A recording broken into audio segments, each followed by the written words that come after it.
Nah ini yang pertama. Nah kaitannya dengan tadi pertanyaan Arief, bagaimana dengan Mas Ahaye yang juga turun ya. Jadi pola Mas Ahaye dan pola Mas Anies itu sama. Keduanya terlalu fokus pada basis mereka yang kritis terhadap Pak Jokowi, sementara basis mereka yang tidak puas terhadap kinerja Pak Jokowi makin lama makin mengecil. Apakah tidak ada peluang buat keduanya untuk naik? Jelas ada. Tetapi harus dihitung secara matang dalam 9 bulan ke depan ada atau tidak peluang buat publik melampiaskan ketidakpuasan terhadap Pak Jokowi secara meningkat.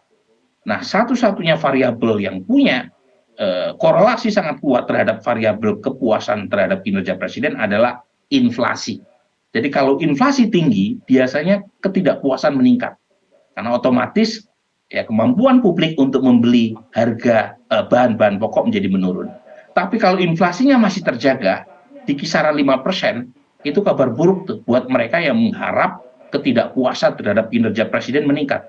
Betul bahwa ada banyak isu ya, misalnya soal demokratisasi, presiden terlalu cawe-cawe misalnya, atau presiden tidak terlalu peduli terhadap agenda korupsi, tetapi secara elektoral kasus-kasus semacam ini tidak terlalu kuat daya ungkitnya untuk menurunkan approval rating Presiden Jokowi.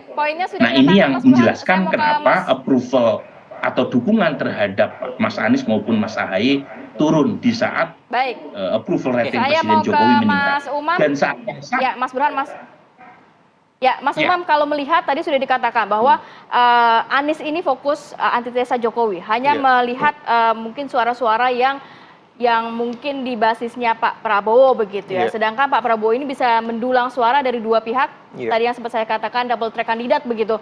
Apakah harus ada perhatian lebih dari masing-masing capres ini yang seperti dikatakan Mas Burhan tadi? Iya, saya pikir betul apa yang harus kemudian diantisipasi oleh dua kekuatan yang berada pada titik polar yang terpinggir ini antara kanan dan kiri. Sementara tadi disampaikan oleh Mas Burhan, Pak Prabowo menikmati insentif elektoral dari dua ceruk yang berbeda. Tetapi sebenarnya dalam konteks ini yang perlu diantisipasi adalah ada situasi dalam beberapa bulan terakhir positioning dari Mas Anies sendiri tidak clear. Dia menggunakan narasi perubahan, tetapi kemudian saya menangkap seolah-olah ruang geraknya termasuk narasi-narasi yang dibangun sepertinya masih terbatas karena sepertinya ada tarikan cukup signifikan, salah satunya dari Nasdem.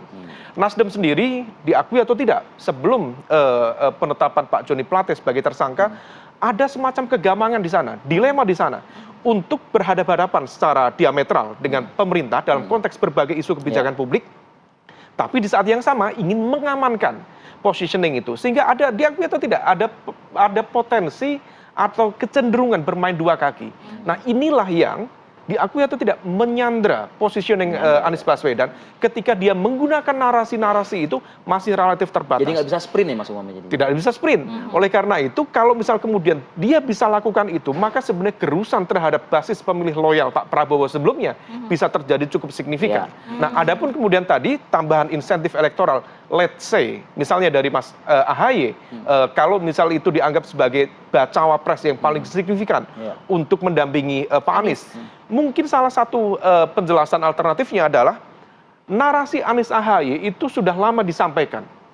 Tetapi ada kecenderungan penundaan dalam proses pembahasan di internal koalisi untuk segera mendeklarasikan. Nah, itu sepertinya berimplikasi kepada segmen dari basis pemilih terutama di Demokrat yang dulu sempat memiliki harapan cukup signifikan kalau misal ini dideklarasikan siap bergerak. Tetapi karena diundur-undur, nah situasinya kemudian melemah di sana. Artinya kalau misal kemudian betul seperti yang disampaikan oleh sejumlah teman-teman di koalisi perubahan, kalau segera diputuskan, kemudian diumumkan, maka daya ungkit terhadap elektoral capres-cawapres berpotensi kemudian mengalami lompatan, dan yang terpenting adalah partai-partai di dalam koalisi jangan sampai digondeli oleh keinginan untuk masih bermain dua kaki. Nah, kalau misal itu bisa dilakukan, cukup KIB sajalah. Cukup KIB. Kalau misal itu dilakukan, sepertinya gerusan terhadap basis pemilih loyal yang dulu berposisi pada posisi di luar pemerintahan, tidak setuju pada pemerintahan, berpotensi mengalami pergeseran. Nah, ada pun poin menarik tambahan lagi, Mbak Ratih, terkait dengan tadi disampaikan oleh Mas Burhan. Ya. Approval rate terhadap pemerintahan memang betul diakui dipengaruhi oleh faktor inflasi. Dan itu kemudian berkaitan dengan hidup sehari-hari dari masyarakat kita. Dan ini harus diantisipasi, terutama oleh kelompok kubu perubahan, karena bagaimanapun juga kita belajar dari akhir di 2022 kemarin. Ketika harga BBM dinaikkan pada momentum bulan Oktober dan itu mengalami lompatan inflasi signifikan, harga-harga mengalami kenaikan. Impactnya apa? Approval rate Pak Jokowi waktu itu mengalami drop pada angka 50, bahkan ada di catatan sekitar 48%. Itu angka terendah. Tetapi pada saat yang sama beliau memegang kekuasaan negara. Ada insentif yang kemudian diwujudkan dalam bentuk social safety net, bansos yang jumlahnya itu bisa sangat beragam, sekitar 15 jenis bansos.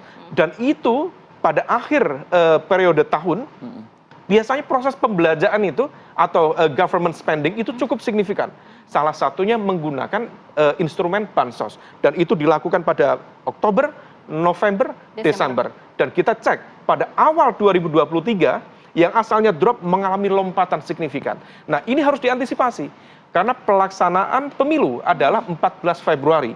Praktis kalau misal kita menggunakan timeline budget negara, itu hanya 1,5 bulan pasca berakhirnya budget negara yang harus diselesaikan di akhir tahun di Desember 2023. Maka kalau misal strategi sama akan dilakukan, maka kemudian siapa yang akan mendapatkan quote by quote restu politik Presiden Jokowi akan mendapatkan insentif elektoral tambahan di sana. Tetapi masih apakah kemudian konteks koalisi ini Pak Prabowo ataukah Pak Ganjar yang akan mendapatkan limpahan itu? Kita lihat perkembangannya. Pembelahannya cukup signifikan. Kalau kita berkaca, pembelahannya cukup signifikan. Kalau berkaca yang sebelumnya kan adalah pembelahan itu misalnya oposisi sama incumbent begitu. Nah, ini angka 70% yang tadi disampaikan oleh Mas Burhan ini justru malah pembelahannya terjadi di situ antara ke Prabowo ataukah ke Ganjar.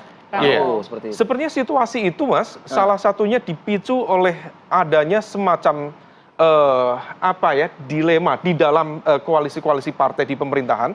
Salah satu dilema itu barangkali dan menurut informasi spekulatif disebabkan oleh ada semacam keresahan di kalangan partai-partai politik di dalam pemerintahan yang bagi mereka ada kekuatan tertentu yang dianggap lebih mendikte, memonopoli dalam konteks pembagian kekuasaan dan dalam konteks perumusan berbagai hal.